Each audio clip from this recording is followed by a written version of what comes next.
Hey, up next on the Army Rock Show, I'm thrilled to have Eric Davidson with us. He is from the band Dead Horse Trauma. I've just been really enjoying listening to their brand new album, Life. So, Eric, welcome to the show. Thanks for having me. So, hey, for folks that may not know your band yet, I know you're not a brand new band, but could you give folks just kind of a brief bio of the band? Yeah. We're Dead Horse Trauma. We've been around for about 10 years. We've been touring nationally for about 3 years. Kind of our name means, Dead Horse Trauma. Dead horsing is kind of a term used when somebody's, passed out at a party and they're sexually taken advantage of. Dead horsing or Dead Horse Trauma is how we as a society are, taken advantage of in our collective unconsciousness. So, we don't condone rape or in any way or anything like that, but we try to, bring attention, in kind of a shocking way to what's happening to society as a whole.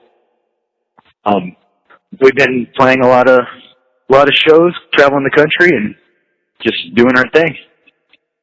Now, I'm going to switch the order of my questions because of just what you said about, bringing that subject to people's attention. My favorite tune on the record is actually Left Unsaid. In fact, we're adding it to our top 12. Tell me about that music video. Awesome. Yeah, the music video is part of a series of music videos that we're doing. That was actually the first one. The song's about addiction and, how, it can affect people and, be applicable to anybody that's kind of affected by it. So, it's, a lyric video because we want people to kind of, really reach in and dig into the concept of it. And it kind of goes along with our other video, Fugue State, which features the same girl and kind of a little of her background of the situation that led her to her addiction. But yeah, we have another video coming out called Resting in Pieces, and this should be kind of the completion of that. Yeah, you call it a lyric video, but it's kind of a lyric video on steroids, isn't it? Right.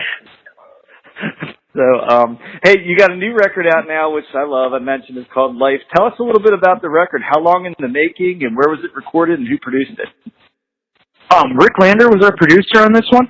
He, we went down to Pekin, Mississippi when Crisis Live Studios was down there. It has since moved to Florida, Orlando, Florida. So we're going to be going there for the follow up. But we, went down there for a month in last February, and basically locked ourselves in a room. We ate, slept, stayed there. So literally, we were working on music 24 hours a day, while everybody was working on their parts during the mornings. I would go in to do my parts throughout the evenings, and then, we go well into the night. And then when I got done, I'd be writing in the other room while everybody's working pretty much all, in the wee hours in the morning to get everything completed in time. So it was literally the first time that we've actually, dedicated an entire month just to pre-production and the execution of the recording. So we had a lot of his insight. The guy kind of chased us down a little bit.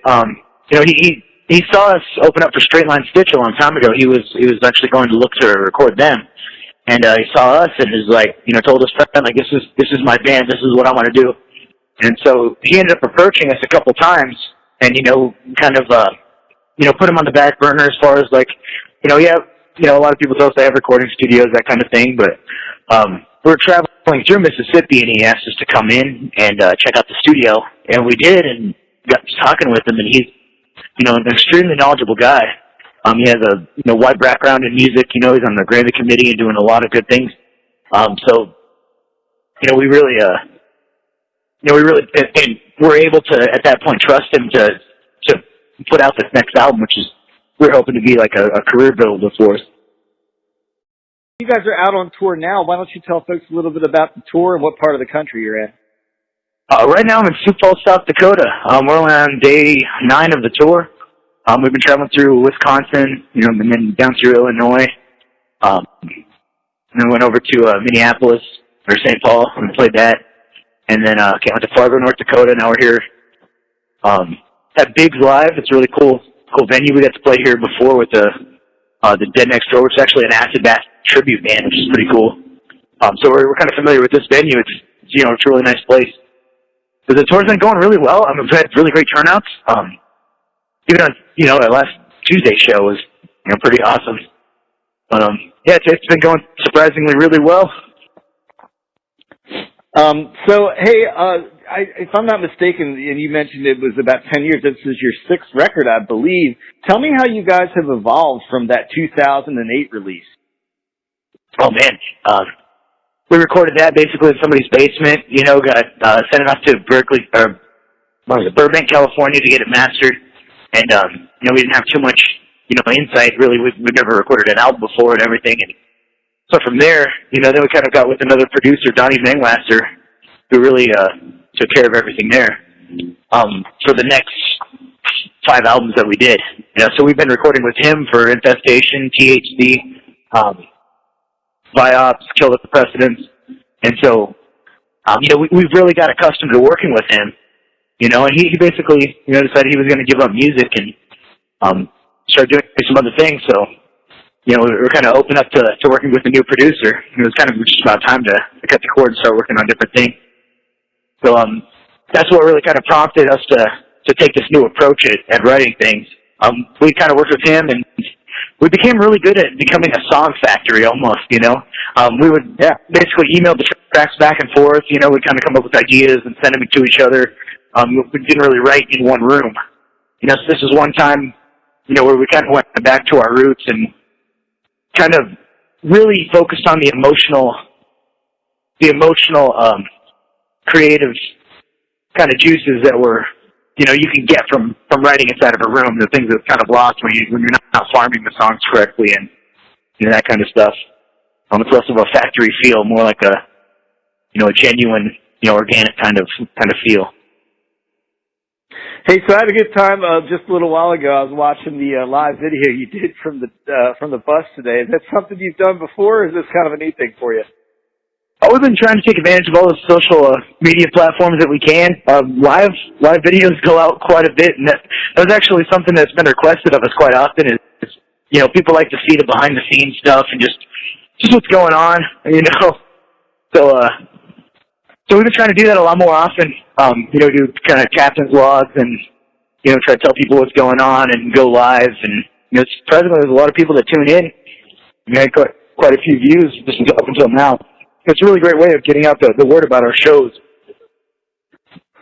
I enjoy watching. We've done so many interviews with bands, and I always talk about, the glamorous life on the road. And I think you guys even made a post something the other day that said, you never know what a band goes through to make it to the venue near you. And what is your most challenging thing about being on the road as much as you guys are?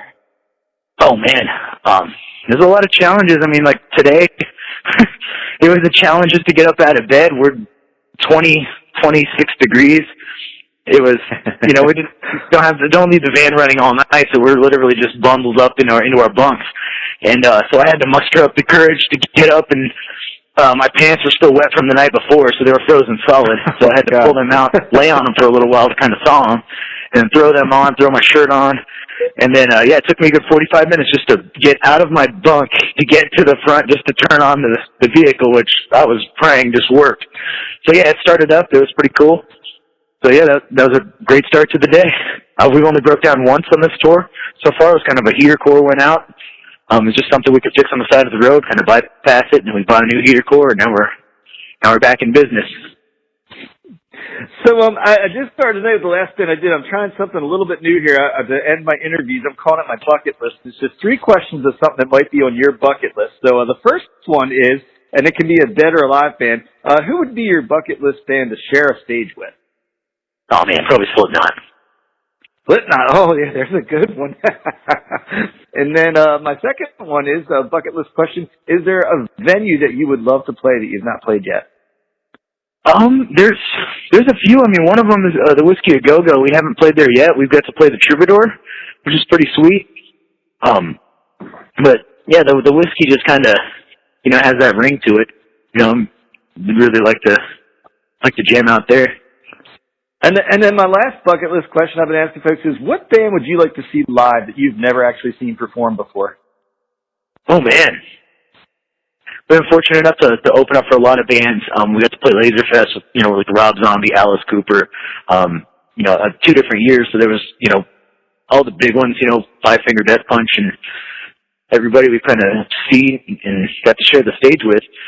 But there's, man, maybe Black Sabbath. Yeah, that's a good one, Black. I was gonna say it doesn't have to be a current band. It's Black Sabbath. That's awesome. That goes in real well. It sounds weird, but I think it kind of goes in with the Slipknot thing. I know there's totally different genres of music, but I kind of get that. So, hey, Eric, I want to thank you for taking the time to talk to us tonight. I know you probably got a sound check to do and all that stuff, but I'm really a big fan of the album Life that's out right now. They're Dead Horse Trauma. They're out of Des Moines, Iowa, and man, I just want to wish you success and safety out on the road, Eric. Dude, thank you very much. I appreciate it a lot.